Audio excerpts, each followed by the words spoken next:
ਵੱਡੇ ਵੱਡੇ ਸੁਘੜ ਸਿਆਣਿਆਂ ਤੇ ਦਾਨਸ਼ਮੰਦਾਂ ਨੇ ਇਸ ਗੱਲ ਦੀ ਵਾਣ ਕੀਤੀ ਹੈ ਕਿ ਸੂਰਮੇ ਤੇ ਬਹਾਦਰ ਲੋਕ ਸਾਰੀ ਹਯਾਤੀ ਵਿੱਚ ਆਪਣੀ ਇੱਜ਼ਤ ਦਾ ਸੌਦਾ ਨਹੀਂ ਕਰਦੇ। ਉਹ ਮੁਸੀਬਤ ਦੇ ਵਾਵ ਰੋਲਿਆਂ ਤੇ ਚਖੜਾਂ ਵਿੱਚ ਵੀ ਆਪਣੀ ਪੱਗ ਦਾ ਸ਼ਿਮਲਾ ਨੀਵਾਂ ਨਹੀਂ ਹੋਣ ਦਿੰਦੇ। ਜਿਵੇਂ ਪਾਣੀ ਦਾ ਬੁਲਬੁਲਾ ਭਾਵੇਂ ਅੱਖ ਚਮਕਦੇ ਆਪਣੀ ਹਯਾਤੀ ਖਤਮ ਕਰ ਦਿੰਦਾ ਹੈ, ਪਰ ਜਿੰਨਾ ਚਿਰ ਵੀ ਰਹਿੰਦਾ ਹੈ ਪਾਣੀ ਦੀਆਂ ਮੂਜ਼ੋਰ ਛੱਲਾਂ ਵੀ ਉਹਦਾ ਸਿਰ ਨੀਵਾਂ ਨਹੀਂ ਕਰ ਸਕਦੀਆਂ। ਇਸੇ ਤਰ੍ਹਾਂ ਅੱਜ ਅਸੀਂ ਤੁਹਾਨੂੰ ਉਸ ਗੈਰਤਮੰਦ ਤੇ ਅਣਖੀ ਜਵਾਨ ਦੀ ਕਹਾਣੀ ਸੁਣਾਵਾਂਗੇ ਜਿਨੇ ਆਪਣੀ ਗੈਰਤ ਲਈ ਜਾਨ ਦੀ ਬਾਜ਼ੀ ਲਾ ਦਿੱਤੀ। ਉਸ ਸੂਰਮੇ ਦਾ ਨਾਂ ਸੀ ਮੀਰਦਾਦ ਚੌਹਾਨ, ਜਿਹੜਾ ਅਕਬਰ ਬਾਦਸ਼ਾਹ ਦਾ ਵਫਾਦਾਰ ਸਿਪਾਹ ਸਲਾਰ ਸੀ। ਜਦੋਂ ਮੀਰਦਾਦ ਚੌਹਾਨ ਨੇ ਆਪਣੇ ਪੁੱਤਰਾਂ ਦਾ ਵਿਆਹ ਰਚਾਇਆ ਤੇ ਸ਼ਾਹੀ ਖਜ਼ਾਨੇ ਵਿੱਚੋਂ ਮਾਲੀ ਇਮਦਾਦ ਦੀ ਮੰਗ ਕੀਤੀ, ਪਰ ਅਕਬਰ ਬਾਦਸ਼ਾਹ ਨੇ ਮੀਰਦਾਦ ਚੌਹਾਨ ਦੇ ਸ਼ਰੀਕਾਂ ਦੇ ਆਖੇ ਲੱਗ ਕੇ ਇਮਦਾਦ ਦੇਣ ਤੋਂ ਇਨਕਾਰ ਕਰ ਦਿੱਤਾ ਤੇ ਮੀਰਦਾਦ ਚੌਹਾਨ ਬਾਗੀ ਹੋ ਗਿਆ। ਉਹਦੇ ਸੀਨੇ ਵਿੱਚ ਇੰਤਕਾਮ ਦੀ ਅੱਗ ਦੇ ਭਾਂਬੜ ਮਚਣ ਲੱਗ ਪਿਆ। ਤੇ ਸੁਣੋ ਉਹ ਸੂਰਮਾ ਅਕਬਰ ਬਾਦਸ਼ਾਹ ਕੋਲੋਂ ਕਿਵੇਂ ਇੰਤਕਾਮ ਲੈਂਦਾ ਹੈ। ਇਹ ਕਹਾਣੀ ਤੁਹਾਨੂੰ ਸੁਣਾ ਰਿਹਾ ਮੁਹੰਮਦ ਯੂਨਸ ਕੁਮਾਰ ਨਥੇ ਖਾਲਸੇ ਵਾਲਾ, ਜਿਹਦੇ ਨਾਲ ਜੋੜੀ ਵਜਾ ਰਿਹਾ ਅੱਲਾ ਦਿੱਤਾ ਨਾਈ ਚੈਂਪੀਅਨ ਜੋੜੀ ਮਾਸਟਰ ਮੰਗੇ ਵਾਲਾ, ਤੇ ਤਾਵਨ ਕਰ ਰਹੇ ਨੇ ਚੌਧਰੀ ਮਹਿਰਾਜਦੀਨ ਡੋਗਰ ਪੰਚਕ ਵਾਲੇ ਤੇ ਚੌਧਰੀ ਮੁਹੰਮਦ ਬਸ਼ੀਰ ਬੁੱਢੇ ਪਿੰਡ ਵਾਲੇ। ਰਾਣਾ ਮੁਹੰਮਦ ਅਸਲਮ ਮੰਗੇ ਮੰਡੇ ਵਾਲੇ ਦੀ ਫਰਮਾਇਸ਼ ਹੈ। ਹਲਾ ਵਈ ਅੱਲਾ ਦਿੱਤਾ ਨਾਈਆ, तेरी जोड़ी की आखदी है?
अपने पुत्रा नु आके मीरदाद चौहान की आखदा है, अगों दे पुत्र की आखदे ने, दोवां प्यो पुत्रा दे आमो सामने जवाब हुंदे ने। हां भी चाचा ललिता की आखदी तेरी जोड़ी किवें जवाब करदे ने?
ਯੂਨਸ ਘੁਮਿਆਰ ਨੱਠੇ ਖਾਲਸੇ ਵਾਲਾ ਬਸ਼ੀਰ ਲੋਹਾਰ ਦਾ ਸ਼ਾਗਿਰਦ ਦੱਸਦਾ ਕਿਵੇਂ ਖਜ਼ਾਨੇ ਲੁੱਟ ਕੇ ਲਿਆਉਂਦੇ ਨੇ।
अपने घर छड़ लै। उधर मलकी मलबुगा पठान जेड़ा अकबर बादशाह की डाली 100 लाख की लैके जा रहा सी। मीर दा चौहान दे पुत्रा ने आख्या बाबला ये बादशाह की डाली जानी भी आखे दे भी लुट लीए। आख्या पुत्र लुट लो। एक मीर दा चौहान दे पुत्र डाली लुटते ने। मयून घुमियार दसदा है कि डाली दे विच किहड़ी किहड़ी शै मौजूद सी। सुनो जी।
अपने घर छट ली। मीर दा चौहान उधर अपने पुत्रा का ब्याह रचा दिंदा है। किवें ब्याह रचांदा है? हाँ जी मास्टर ताबेदारा तेरा बाजा की आंदा ब्याह किवें रचांदा है?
ਭਰਾ ਸੀ ਛੋਟਾ ਜਿਹਦਾ ਨਾਂ ਸੀ ਰਾਮ ਅਹਿਮਦ ਖਾਂ। ਉਹ ਕੁਝ ਨਸ਼ਾ ਨੁਸ਼ਾ ਕਰਦਾ ਸੀ। ਮੀਰ ਦਾ ਚੰਦ ਜਿਹੜੀ ਬੀਵੀ ਸੀ ਉਹਨੇ ਨੂੰ ਧੱਕਾ ਮਾਰ ਕੇ ਸ਼ਹਿਰੋਂ ਬਾਹਰ ਕਢਾ ਦਿੱਤਾ ਸੀ। ਆਖਿਆ ਜੇ ਸਾਡੇ ਕਿਲੇ ਦੇ ਵਿੱਚ ਰਵੇ ਤੇ ਸਾਡਾ ਕਿਲਾ ਫਕੀਰਾਂ ਦਾ ਵਜਦਾ ਹੈ। ਉਹਨੇ ਬਾਹਰ ਜਾ ਕੇ ਝੁੱਗੀ ਪਾ ਲਈ, ਉੱਥੇ ਨਸ਼ਾ ਕਰ ਛੱਡਣਾ ਤੇ ਸੌਂ ਰਹਿਣਾ ਕਰਨਾ। ਉਹ ਝੁੱਗੀ ਚੋਂ ਨਿਕਲ ਕੇ ਬਾਹਰ ਆ ਖਲਾ, ਆਉਂਦੇ ਭਰਾ ਦੇ ਘੋੜੇ ਦੀ ਵਾਗ ਫੜ ਲੈਂਦਾ। ਆਖਣ ਲੱਗਾ ਭਰਾ ਕਿੱਥੇ ਚੱਲਿਆ? ਆਖਿਆ ਤੈਨੂੰ ਨਹੀਂ ਪਤਾ? ਆਖਿਆ ਮੈਂ ਆਪਣੇ ਪੁੱਤਰ ਦੀ ਜੰਜ ਚੜਿਆ ਜਾ ਰਿਹਾ। ਆਖਿਆ ਫਿਰ ਮੈਨੂੰ ਵੀ ਭਤਰੀਏ ਦੀ ਜੰਜ ਨਾਲ ਲੈ ਚੱਲ। ਆਖਣ ਲੱਗਾ ਨਹੀਂ ਤੈਨੂੰ ਨਹੀਂ ਲਿਜਾਣਾ। ਇੱਕ ਦੋਵਾਂ ਭਰਾਵਾਂ ਦੇ ਆਮੋ ਸਾਹਮਣੇ ਜਵਾਬ ਆਉਂਦੇ। ਰਾਮ ਅਹਿਮਦ ਖਾਂ ਕੀ ਆਂਦਾ ਹੈ, ਮੀਰ ਦਾ ਚਾਣ ਕੀ ਆਂਦਾ, ਚਾਚਾ ਅੱਲਾ ਦੀ ਤੇ ਮੰਗੇ ਮੰਡੀ ਵਾਲਿਆ ਕੀ ਆਂਦੀ ਤੇਰੀ ਲੱਕੜੀ।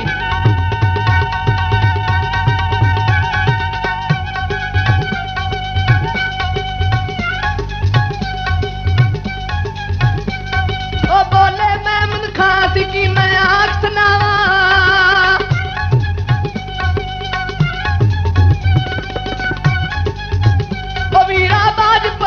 ਸੱਕੀਆਂ ਗੱਲ ਗਿਣੀ ਤਨਾਵਾ, ਮੈਨੂੰ ਲੈ ਚੱਲ ਮੌਕੇ ਸ਼ਹਿਰ ਨੂੰ।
ਚੌਹਾਨ ਨੇ ਆਪਣੇ ਭਰਾ ਨੂੰ ਲੱਤ ਮਾਰੀ, ਉਹਨੂੰ ਪਿੱਛਾ ਛੱਡ ਦਿੱਤਾ। ਆਖਿਆ ਜਾ ਜਾ, ਮੈਂ ਤੈਨੂੰ ਨਾਲ ਨਹੀਂ ਜਾਣਾ। ਆਖਿਆ ਕਦੀ ਚਿੜੀਆਂ ਨੇ ਆਖਿਆ ਵੀ ਬਾਜ ਮਾਰੇ ਨੇ। ਉਧਰੋਂ ਮੀਰ ਦਾ ਚੌਹਾਨ ਦਾ ਜਿਹੜਾ ਦਾਦਾ ਸੀ ਉਹ ਵੀ ਨਸ਼ਾ ਨੁਸ਼ਾ ਕਰਦਾ ਸੀ। ਉਹਨੇ ਸੋਚਿਆ ਜੇ ਰਾਮ ਅਹਿਮਦ ਨਾਲ ਨਾ ਤੇ ਮੈਂ ਤਾਂ ਨਸ਼ਾ ਟੁੱਟ ਜਾਗਾ ਤੇ ਹੋਵੇ ਨਾ ਤੇ ਇਹਨਾਂ ਦੇ ਕੰਮ ਦੇ ਵਿੱਚ ਕੋਈ ਫੱਡਾ ਪਾਈਏ। ਇੱਕ ਮੀਰ ਦਾ ਚੌਹਾਨ ਦਾ ਦਾਦਾ ਜਾ ਕੇ ਉਹ ਘਰ ਵਾਲਿਆਂ ਨੂੰ ਆਂਦਾ, ਤੂੰ ਕਿਹੜਾ ਖਾਨਦਾਨ ਘਰ ਵੇਖ ਕੇ ਡੋਲਾ ਦੇਣਾ, ਹੁੰਦਾ ਤਾਂ ਭਰਾ ਨਹੀਂ ਨਾਲ ਆਇਆ। ਉਹਨੇ ਸੋਚਿਆ ਫਿਰ ਕੀ ਹੋ ਸਕਦਾ ਹੈ। ਆਖਿਆ ਜਦੋਂ ਜੰਜ ਆਵੇਗੀ ਨਾ ਉਹਨਾਂ ਨੂੰ ਆਖੀ ਭਰਾ ਦੀ ਮਿਲਣੀ ਦੇ, ਆਪੇ ਉਹਨੂੰ ਲੈਣਗੇ, ਡੋਲਾ ਲੈ ਜਾਣਗੇ, ਨਹੀਂ ਤਾਂ ਪਿੱਛਾ ਮੁੜ ਜਾਣਗੇ। ਉਹਨੇ ਸੋਚਿਆ ਗੱਲ ਠੀਕ ਹੈ, ਕਿਵੇਂ ਜੰਜ ਚੜਦੀ, ਕਿਵੇਂ ਮਿਲਣੀ ਮੰਗਦੇ ਨੇ।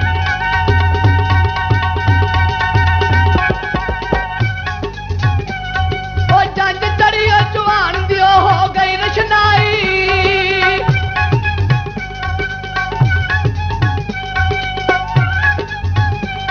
ਉਹ ਛੁੱਟ ਕੀਤੀ ਮੀਰ ਦਾਤ ਨੇ ਨਹੀਂ ਕੋਈ ਗਿਣਤੀ ਆਈ।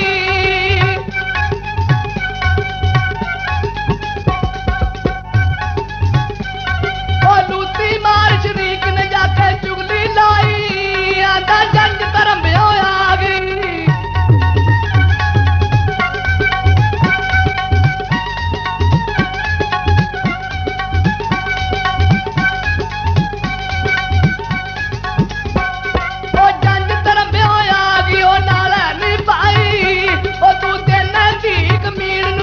ਸ਼ਰਮ ਨਾ ਆਈ।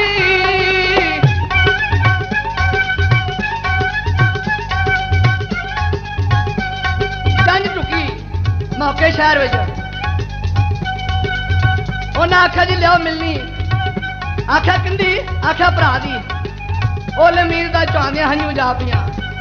ਆਖਿਆ ਮੈਂ ਤਾਂ ਆਪਣੇ ਭਰਾ ਨੂੰ ਨਾਲ ਨਹੀਂ ਲਿਆ, ਹੁਣ ਕੀ ਹੋ ਸਕਦਾ ਹੈ। ਉਹ ਦਾਦਾ ਕੋਲ ਖੜਾ ਸੀ। ਆਖਿਆ ਲੈ ਇਹ ਕਿਹੜੀ ਗੱਲ ਹੈ, ਤੂੰ ਮੈਨੂੰ ਆਰਡਰ ਕਰ, ਮੈਂ ਹੁਣੇ ਜਾ ਕੇ ਰਾਮ ਅਹਿਮਦ ਖਾਨ ਨੂੰ ਲਿਆਉਣਾ। ਇੱਕ ਮੀਰ ਦਾ ਚੌਹਾਨ ਦਾ ਦਾਦਾ ਰਾਮ ਅਹਿਮਦ ਖਾਨ ਨੂੰ ਲੈਣ ਵਾਸਤੇ ਜਾਂਦਾ ਹੈ। ਹਾਂ ਜੀ ਮਾਸਟਰ ਤਾਂ ਸਬਦਰ ਖਾਨ ਕੀ ਕਹਿੰਦਾ, ਤੇਰਾ ਤਬਲਾ ਕਿਵੇਂ ਜਾਂਦਾ ਹੈ।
ਰਾਮ ਅਹਿਮਦ ਖਾਨ ਦੀ ਝੁੱਗੀ ਦੇ ਕੋਲ ਤੇ ਰਾਮਾਇਣ ਲਿਖਾ ਕੇ ਸੁੱਤਾ ਪਿਆ। ਆਖਿਆ ਜਿਹਨੂੰ ਅੱਬੜ ਪਾਣੀ ਖਾਇਆ ਇਹ ਲਾਈ ਪੂਤ ਦਾ ਬੱਚਾ, ਮੈਂ ਤਾਂ ਲਾਥਾ ਮਾਰ ਕੇ ਮੇਰੇ ਦੰਦ ਨਾ ਕੱਢ ਦੇ। ਜਦੋਂ ਉੱਠੇਗਾ ਫੇਰ ਹੀ ਇਹਦੇ ਨਾਲ ਗੱਲ ਕਰਾਂਗੇ। ਖੈਰ ਰਾਮਾਇਣ ਖਾਨਾ ਨਸ਼ਾ ਟੁੱਟਾ, ਉੱਠਿਆ ਉਹਨੇ ਰੁੱਕ ਭਰ ਕੇ ਬੂਟੀ ਦੇ ਜੋ ਦੌਰੇ ਦੇ ਵਿੱਚ ਸੱਟਿਆ, ਤੋਂ ਮਾਰਿਆ ਰਗੜਾ, ਥੱਲੇ ਦਾਦੇ ਵੀ ਜਾ ਹੱਥ ਪਾਇਆ ਦੌਰੇ ਨੂੰ। ਆਖਿਆ ਉਤਾਂ ਵੇਖਿਆ ਕਿ ਦਾਦਾ ਉਹ ਤੂੰ ਤਾਂ ਜੱਜ ਦੇ ਨਾਲ ਗਿਆ ਸੀ। ਆਖਿਆ ਰਾਜੀ ਤੁਹਾਡੇ ਤੋਂ ਬਗੈਰ ਡੋਲਾ ਹੀ ਨਹੀਂ ਦਿੰਦੇ। ਉਹ ਆਖਣ ਲੱਗਾ ਜਾ ਮੇਰੇ ਭਰਾ ਨੂੰ ਆਹ ਜੇ ਡੋਲਾ ਦਿੰਦੇ ਨੇ ਠੀਕ, ਨਹੀਂ ਤਾਂ ਪਿਛਾ ਆ ਜਾ, ਮੈਂ ਪੁੱਤਰ ਕਿਤੇ ਹੋਰ ਦੇ ਵਿਆਹ ਲਾਂਗਾ। ਮਗਰ ਮੈਂ ਉੱਥੇ ਨਹੀਂ ਜਾਣਾ, ਮੈਨੂੰ ਭਰਾ ਨਾਲ ਨਹੀਂ ਲੈ ਕੇ ਗਿਆ। ਉਹ ਦਾਦੇ ਦਾ ਨਸ਼ਾ ਟੁੱਟਾ ਸੀ। ਉਹਨੇ ਆਖਿਆ ਰਾਜੀ ਰਗੜਾ ਤਾਂ ਮਾਰੋ। ਉਹਨੇ ਰਗੜਾ ਮਾਰੇ, ਦੋ ਦੋ ਪਿਆਲੇ ਉਹਨਾਂ ਅੰਦਰ ਸੱਟੇ, ਉਹਨਾਂ ਉੱਥੇ ਨਿਸਲ ਜਾ ਕੀਤੀਆਂ ਲੱਤਾਂ, ਉੱਥੇ ਸੌਂ ਗਏ ਤੇ ਜੰਜ ਰੰਬੇ ਬੈਠੀ ਰਹਿ ਗਈ। ਉਧਰੋਂ ਕੀ ਹੋਇਆ, ਮਲਕੀ ਮਲਬੂਗਾ ਪਠਾਨ ਜਿਹੜਾ 1.25 ਲੱਖ ਦੀ ਡਾਲੀ ਲਟਾ ਕੇ ਗਿਆ ਸੀ, ਉਹ ਅਕਬਰ ਬਾਦਸ਼ਾਹ ਕੇ ਜਾ ਕੇ ਰੋਂਦਾ ਪਿਆ। ਮਲਕੀ ਮਲਬੂਗਾ ਪਠਾਨ ਅਕਬਰ ਬਾਦਸ਼ਾਹ ਨੂੰ ਕੀ ਆਖਦਾ ਹੈ ਔਰ ਅਕਬਰ ਬਾਦਸ਼ਾਹ ਕੋ ਕੀ ਆਖਦਾ ਹੈ। ਮੁਹੰਮਦ ਯੂਨਸ ਕਮਿਆਰ ਨੂੰ ਫੇਰ ਖਾਲਸੇ ਵਾਲਾ ਦੱਸਦਾ ਹੈ, ਕਿਵੇਂ ਆਮੋ ਸਾਹਮਣੇ ਜਵਾਬ ਸਵਾਲ ਹੁੰਦੇ ਨੇ।